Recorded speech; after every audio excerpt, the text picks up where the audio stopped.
में आपका next question है, वो इस क्वेश्चन में कहते हैं कि निम्न परिपथ में बिंदुओं ए तथा बी के बीच तुल्य धारिता ज्ञात कीजिए।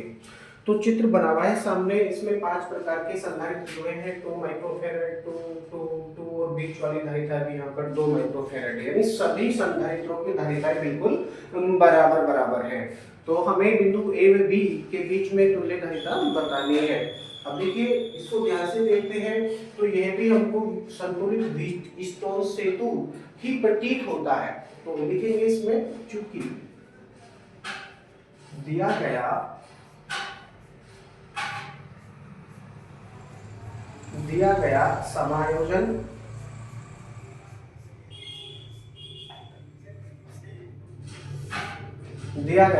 समायोजन एक संतुलित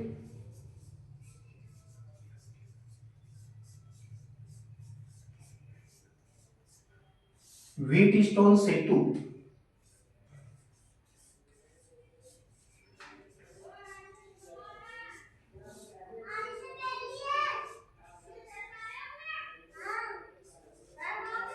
के तुल्य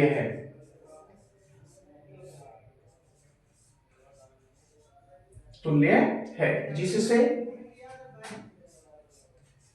या जिसके अनुसार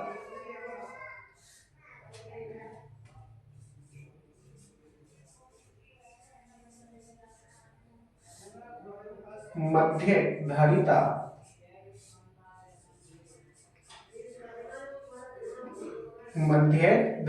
प्रभावहीन होगी।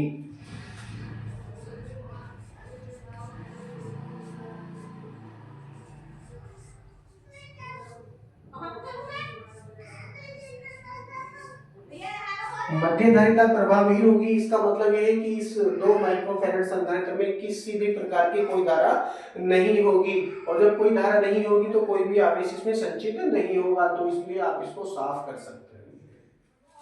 ठीक है, इसको हटा देंगे। और संतुलित होने की शर्त क्या रहती है उसमें, क्योंकि आगे लेसन जब आएगा तो उसमें P/Q इक्वल टू R/S प्राप्त होता है। यहाँ तो हमने संधारित्र जोड़े हैं क्योंकि प्रश्न में संधारित्र दे रखे थे, लेकिन वहां पर हमको प्रतिरोध जोड़ने होते हैं। प्रतिरोधों के लिए P/Q इक्वल टू R/S, यानी दोनों साइडों में अगर बराबर बराबर हमको प्राप्त होता है तो ये संतुलित व्हीटस्टोन सेतु होगा, और यदि बराबर बराबर हमको प्राप्त नहीं होता है तो ये असंतुलित व्हीटस्टोन सेतु होगा। असंतुलित के लिए 2 माइक्रोफैराड की जो धारिता है इसमें कोई ना कोई आवेश संचित होगा, फिर ये प्रभावी नहीं होगा, प्रभावी होगा। ठीक है, कार्य करेगा। लेकिन अभी के लिए क्या है कि व्हीटस्टोन सेतु संतुलित है। P/Q के स्थान पर 2/2 इक्वल टू 2/2, दोनों साइडों में बराबर है, तो बीच वाली धारिता कैसी है, प्रभावहीन है। आप इसे साफ कर सकते हैं,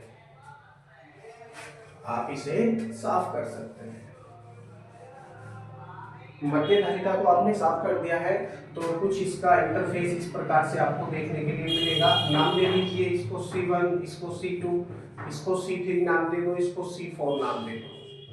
ठीक है, अब हम देखते हैं बिंदु ए व बी के बीच में हमको तुल्य धारिता बतानी है।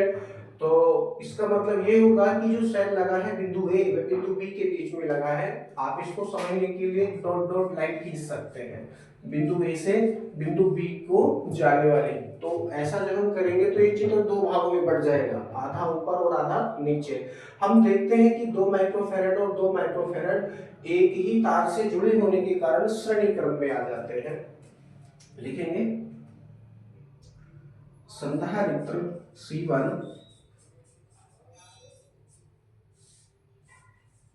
व C2, संधारित्र C1 व C2 श्रेणी क्रम में है।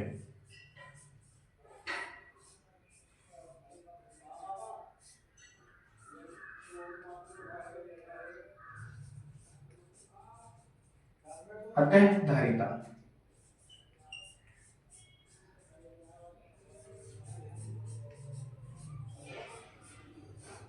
कितनी हो जाएगी, क्या सूत्र है, 1/C equal to 1/C1 plus 1/C2 है ना। तो डायरेक्टली वैल्यू रखेंगे 1/2 प्लस 1/2, आधा ये है और आधा ये, कितना हो गया, 1 हो गया।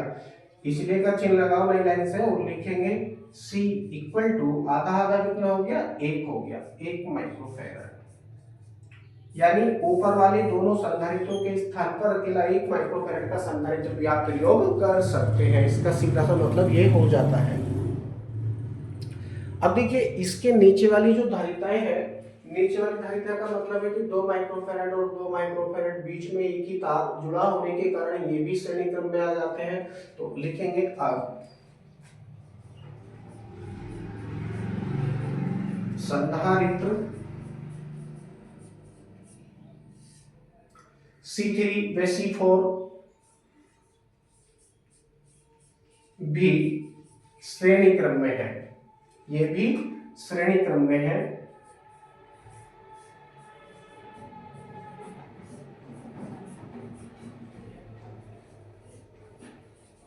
अतः धारिता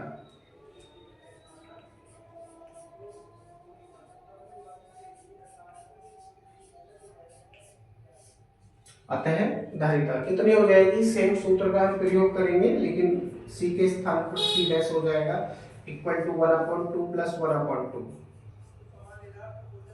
नई लाइन से लिखेंगे तो C डैश इक्वल टू प्राप्त होगा हमको आधा और आधा 1 माइक्रोफैराड। ठीक है, तो तुल्य संधारित्र हमारे पास में कितने कितने आ गए हैं, दोनों ही 1 माइक्रोफैराड के आ चुके हैं। हम क्या करेंगे, दोनों को साफ कर देंगे, उन दोनों को साफ कर देंगे और एक एक संधारित्र यहाँ पर हम लगा देंगे। चाहे तो आप ऐसे लिखिए, अब तुल्य संधारित्र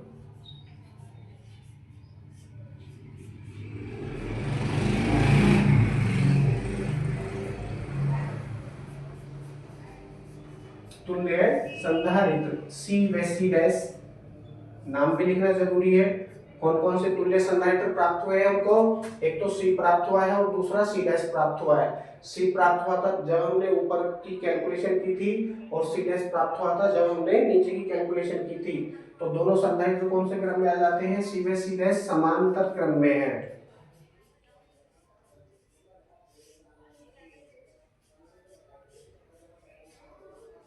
अब इसके बाद कोई और धारिता नहीं निकलेगी तो इसलिए इसे तुल्य धारिता कहेंगे। अतः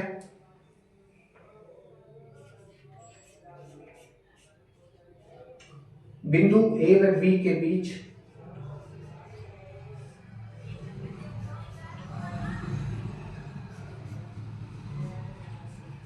A व B के बीच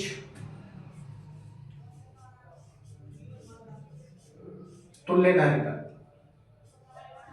अंतिम धारिता है मतलब तुल्य धारिता, डैश लगाएंगे और समांतर क्रम वाला जो सूत्र है उसका हम यहाँ पर प्रयोग करेंगे। हो जाएगा यहाँ पर C डबल डैश, क्योंकि C डैश तक तो हम कर लाए हैं, C double dash equal to C plus C dash, value रखेंगे तो C double dash equal to value है 1 प्लस 1, जोड़ेंगे तो हो जाएगा C double dash equal to 2 microfarad. अर्थात इस पूरे परिपथ की तुल्य धारिता कितनी हो जाएगी, 2 माइक्रोफैराड हो जाएगी। ये तुल्य धारिता है और यही हमारा आंसर है। यहाँ पर आने के पश्चात यह प्रश्न आपका कंप्लीट हो जाता है।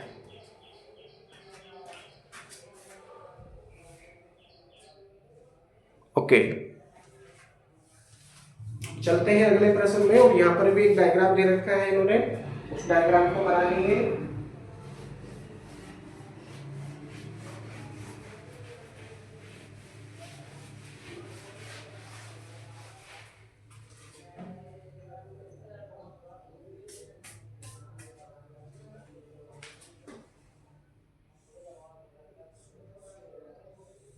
इसमें बहुत ही ज्यादा मकड़ जाल है, मतलब बहुत ही खराब सा ये डायग्राम है, बहुत सारे इसमें संधारित्र जुड़े हैं, इसलिए बहुत ही सावधानी से इसे बनाना होगा।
कुछ इस प्रकार से डायग्राम दे रखा है इन्होंने।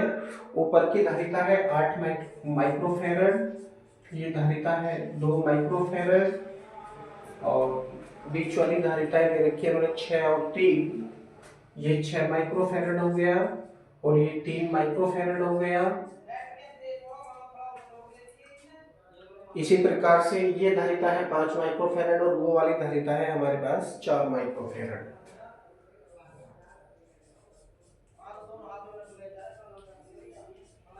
और बिंदु ए व बी इन्होंने कहाँ बनाए हैं, बिंदु बी इन्होंने यहाँ लगा दिया है और बिंदु ए इन्होंने सबसे पहले लगाया है, यानी यहाँ पर। पूछते हैं ये हमसे, चित्र बनकर तैयार हो चुका है। पूछते हैं निम्न परिपथ में बिंदुओं ए व बी के बीच तुल्य धारिता ज्ञात कीजिए। अब देखिए जरा चित्र के अकॉर्डिंग अगर हम देखें तो इसमें 8 माइक्रोफेरड का संधारित्र सबसे बाद में जोड़ा गया है, यानी इसको सबसे बाद में हम कैलकुलेट करेंगे। तो इसमें 2 प्रकार के युग्म बन रहे हैं। एक युग्म तो बनेगा आपका 2 माइक्रोफेरड, 3 माइक्रोफेरड व 6 माइक्रोफेरड का, जो कि अलग अलग तारों से जुड़े होने के कारण समांतर क्रम में आ जाते हैं। और दूसरा युग्म बनेगा यहाँ पर 5 माइक्रोफेरड और 4 माइक्रोफेरड का, जो कि अलग अलग तारों के द्वारा जुड़े होने के कारण ये भी समांतर क्रम में आ जाते हैं। तो लिखेंगे थ्योरी में चूंकि का चिन्ह लगा करके 2 माइक्रोफेरड,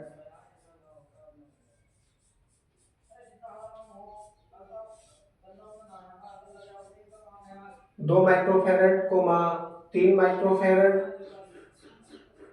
व 6 माइक्रोफेरड कौन से क्रम में आ जाते हैं, समांतर क्रम में।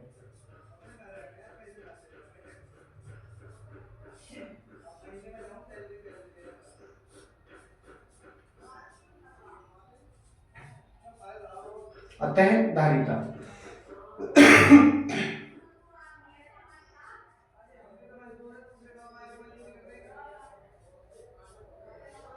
डैश लगाएंगे और लेने से लिखेंगे C equal to C1 plus C2 plus C3, यानी डायरेक्टली हो जाएगा 2 प्लस 3 प्लस 6, कितना हो गया ये 2 और 3 5, 5 और 6 11, माने 11 माइक्रोफेरड। इसका मतलब क्या हुआ कि इन तीनों के स्थान पर अकेला 11 माइक्रोफेरड का संधारित्र भी आप प्रयोग कर सकते हैं, नो प्रॉब्लम। ओके, ये इसका मतलब हो जाता है। बाद में इसको साफ करके लगाएंगे भी। इसी प्रकार से 5 माइक्रोफेरड और 4 माइक्रोफेरड भी लिखेंगे। इसी प्रकार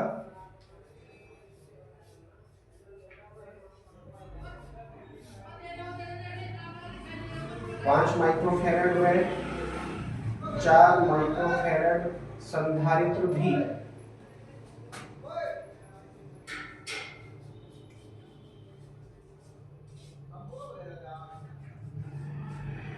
समांतर क्रम में है, समांतर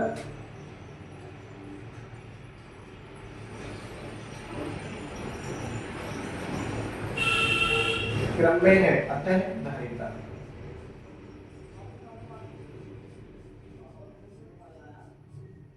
डैश लगाएंगे और लेने से लिखेंगे C dash equal to 5 plus 4, ये कितना हो जाएगा 9 हो जाएगा, यानी 9 माइक्रोफेरड, 9 माइक्रोफेरड। अब इसको साफ कर लेंगे क्योंकि हमने इनकी कैलकुलेशन तो कर ली। जब हमने इनकी कैलकुलेशन कर ली है तो कौन कौन सी की है, सबसे पहले 2, 3 व 6 माइक्रोफेरड की, 2, 3 व 6 माइक्रोफेरड की, इनकी तो कैलकुलेशन हो चुकी है। और ये कौन से क्रम में हमको प्रतीत हुए हैं, समांतर क्रम में। तो इनके स्थान पर हम क्या लगाएंगे, समांतर क्रम में केवल एक ही संधारित्र लगा देंगे जिसकी धारिता कितनी है 11 माइक्रोफेरड है, 11 माइक्रोफेरड, और इसका नाम क्या है, C है। ठीक है जी। अब 5वें 4 को भी हम कर लाए हैं, 5वें 4 को हमने किया कैलकुलेट, तो ये हमको कितना प्राप्त हुआ, ये हमको 9 माइक्रोफेरड प्राप्त हुआ है। कितना, 9 माइक्रोफेरड। आप इसको चलो यहां जोड़ दो, 9 माइक्रोफेरड। कुछ इस प्रकार से चित्र आपका हो जाएगा। इसका नाम है सी डैश।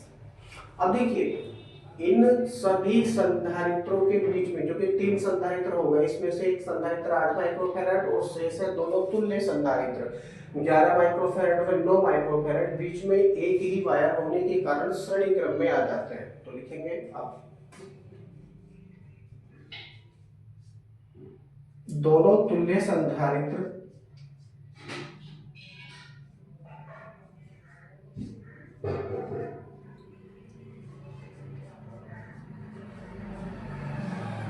सी व सी डैश तथा संधारित्र 8 माइक्रोफैराड, जो कि 8 माइक्रोफैराड बचा हुआ है, 8 माइक्रोफैराड कौन से क्रम में आ जाते हैं? एक ही तार से जुड़े होने के कारण कौन से क्रम में आ जाते हैं? ये श्रेणी क्रम में।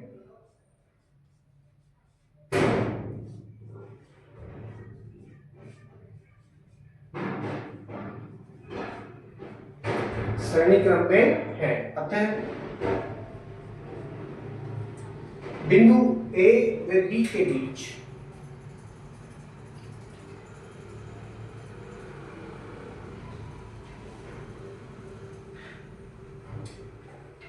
ए व बी के बीच तुल्य धारिता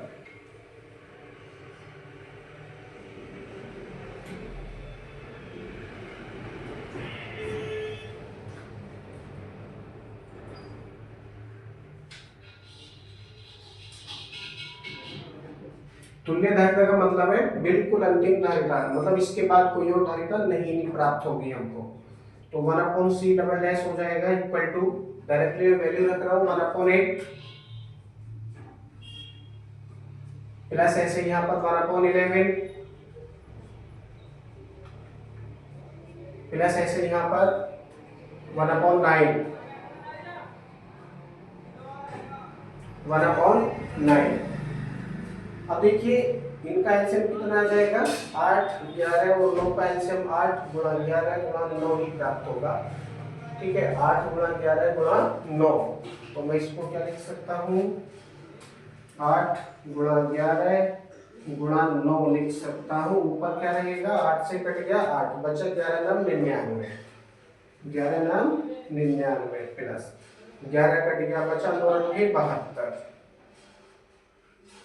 प्लस 9 कट गया, बचा 11 88, 11 88। अब हम क्या करेंगे? नीचे वालों को गुणा कर लेंगे और ऊपर वालों को जोड़ देंगे। ये किसके बराबर चल रहा है? 1/c डबल डैश के बराबर चल रहा है। तो क्या हो जाएगा? यदि हम इसको पलट लेंगे तो इसलिए का चिन्ह लगाओ और नई लाइन से लिखेंगे c double dash equal to, c double dash equal to 8 गुणा 11 कितना हो गया? 11 88, 11 88 गुणा 9 पूरे के बटे 88 गुणा 9 पूरे के बटे कितना हो गया ये? चलो इसको भी जोड़ लीजिए, 9 और 2 11, ठीक है, 11 और 8 कितने हो गए? 19, 19 का 9 हासिल लगा 1, 8 और 1 हासिल का कितना हो गया? 9, 9 और 7 16, 16 9 25, 16 9 25, ठीक है, 259 नीचे हो गया। ऊपर कितना हो जाएगा ये? ऊपर देखते हैं कितना प्राप्त होगा। c double dash equal to 9 8 72 का 2 हासिल लगे 7, 9 8 72, 72 और 7 792, यानी 792 बटे 259 माइक्रोफैराड। यानी इस पूरे परिपथ की तुल्य धारिता कितनी प्राप्त हुई है? 792 बटे 259 माइक्रोफैराड। ठीक है, बिंदु ए व बी के बीच में तुल्य धारिता हमको इतनी प्राप्त हुई है। ठीक है, आई होप आपको समझ में आया होगा। बाकी प्रश्न देखते हैं आपके अगले वीडियो में।